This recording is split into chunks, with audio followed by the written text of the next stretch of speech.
ভাই নাজমুল হাসান শান্ত, তুমি কি ভাই, তুমি কি বোঝো না যে তোমার ক্যাপ্টেন হওয়ার কোনো যোগ্যতা তোমার ভিতর নাই?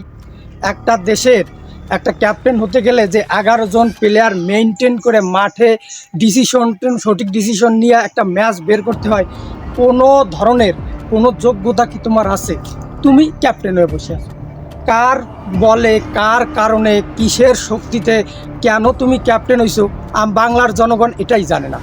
তোমার যোগ্যতা নাই, তুমি ভালো ব্যাটিং পারো না, তুমি টি-20-র যে ব্যাটিং সেই সম্পর্কে তোমার কোনো ধারণাই নাই যে টি-20-র ব্যাটিং কি।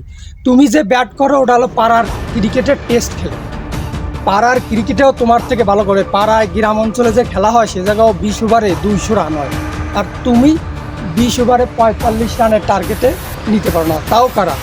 তাও ইউএসএ, একদম যাদের কোনো মানে দলই না। বিভিন্ন জায়গার বিভিন্ন দেশের এক একজন ডেট ওভার প্লেয়ার তাদের ভাড়া করে আনিয়া খেলে, তুমি তাদের কাছে যাও হারিয়া। এমন কি তারা অস্ট্রেলিয়া, ইংল্যান্ড, ইন্ডিয়া, নিউজিল্যান্ডের মতো শক্তিশালী দলও না, তাদের বিপক্ষে তুমি 45 রানের টার্গেট চেস করে জিততে পারো না। তুমি তাদের সাথে আগে ব্যাট করে ডিফেন্স করে জিততে পারো না, তুমি কেমনে জিতবা? তোমার কি মানে তুমি কি হইলে? কতটা মানুষ, দেশের জনগণ তোমার অপমান করলে, দেশের মানুষ তোমাকে কতটা বেশি কথা কইলে তুমি অবসর নেবা বা তুমি ক্যাপ্টেন্সি থেকে সরে যাবা? তুমি কি চাও যে মাঠে দর্শক নামে তোমার জুতো পিটা করুক? এরপরে কি তোমার লজ্জা হবে? যাই হোক, বিষয় না।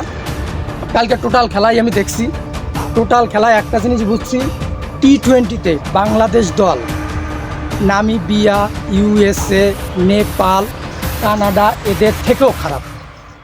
এমনকি উগান্ডার সাথেও যদি বাংলাদেশ খেলে তাও জিততে পারবে না। তো এই দল, এদের নাই কোনো ব্যাটিং, নাই কোনো বোলিং, নাই কোনো অলরাউন্ডার, এরা শুধুই একটা দল। সাকিব আল হাসান হোক, মাহমুদুল্লাহ হোক, এদের মতো প্লেয়ার লাস্টে থাকতে সেই ম্যাচ হারে যায় ইউএসের সাথে, তাও 145 রান। এই দুঃখ বাংলার জনগণের থর জায়গা নাই।